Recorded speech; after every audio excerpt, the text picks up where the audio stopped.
I think for Soma to really wrestle with the question of how do we manifest the truth of God in flesh, in real life, in everyday living, first of all, we have to make sure that people understand what it means to be a gospel-centric person. And so that calls the church, I think, more to an equipping and sending nature than just an attractional nature. We invite our people to go be part of the culture as the gospel embedded. And when you find people that are saying, I want more of that, then we want them to be able to come to a place where we've assembled and we're not simply the culture gone Christian. We are a counter to the culture. And so when they come here, they should go, this is different. In the old days, to love our world was to tell them the gospel. And there's definitely a place for telling the gospel.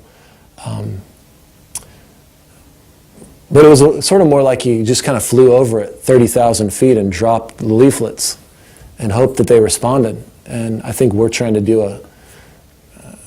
part of a guerrilla movement. The mission of the church is that we're being sent, and we gather every week to worship the one who sends us every week back into the world. We send our seekers out rather than ask our seekers to come. And then when people come to us, it's because we have a believer context where they're going to see gospel done well, not where we have somehow lowered the bar so they feel at home. Our vision is that when we plant a church in Corvallis, we are viewing ourselves as missionaries to that city, even though it's my hometown. And so for us, that looks like learning about the city and learning to love the city. The mission of Cormdale Fellowship is really rooted in the nature of who God is as a sending God. God himself is a missional community, and we as a church are supposed to be made in his image. If the church's nature doesn't shift, or at least we don't get back to our original call, that we were called to be a missionary force sent out by God into the world to display his glory so that all people would see, and one day all would bow and give glory to God, then I don't think we're doing our job. I think the mission for us now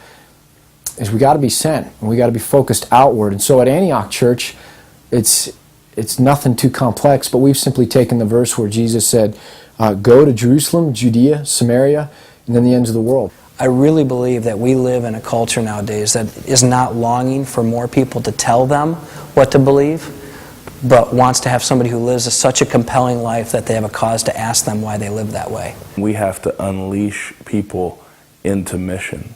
So rather than being pastors who run programs and lanes of ministry, we become networkers of people that cultivate their skill sets. Our redemptive task at this point is getting outside of our church walls, getting outside of our Christian subculture, and actually learning how to love the lost people of the world, like learning how to love Gresham. I grew up in a church where that wasn't part of the program. That wasn't part of the game, was to learn how to love people. It was to really hide from people and stay safe from the big bad world. So we've spent the last 2 years really trying to learn what does it mean to actually love real people. Maybe you do have a lot of 21st century people in your neighborhood.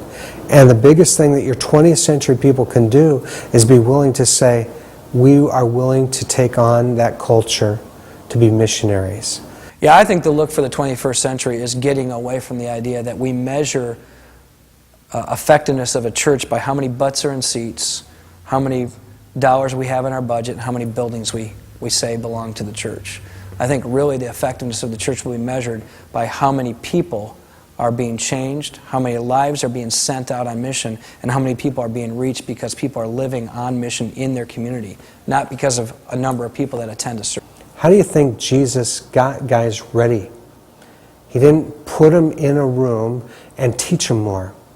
He got them out of their depth of field. He kind of like threw them in the water and made them swim to the boat.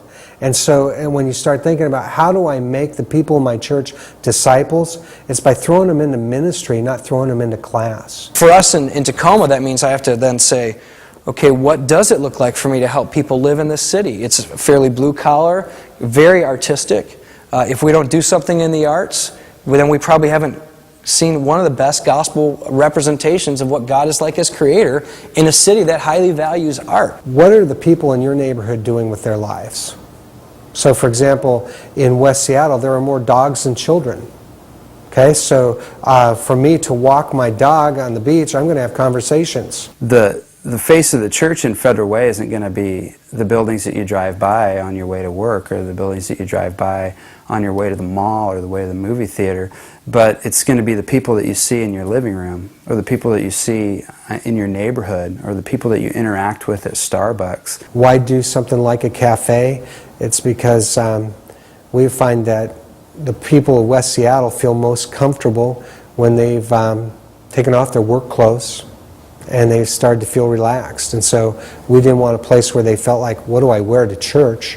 They could wear what they feel relaxed in and come to eat, come to hear music, come to be at a place where they could live. God calls us to follow him out into his world and bring his redemptive love and his redemptive message to those people. There are redemptive windows. There are places that the gospel speaks healing and salvation and redemption through. One of those windows is like the arts. We have hundreds of artists at our church. As they engage culture, we're able to engage side by side this very artistic culture of Portland and say we create because we were created. At the end of the day, it comes down to this.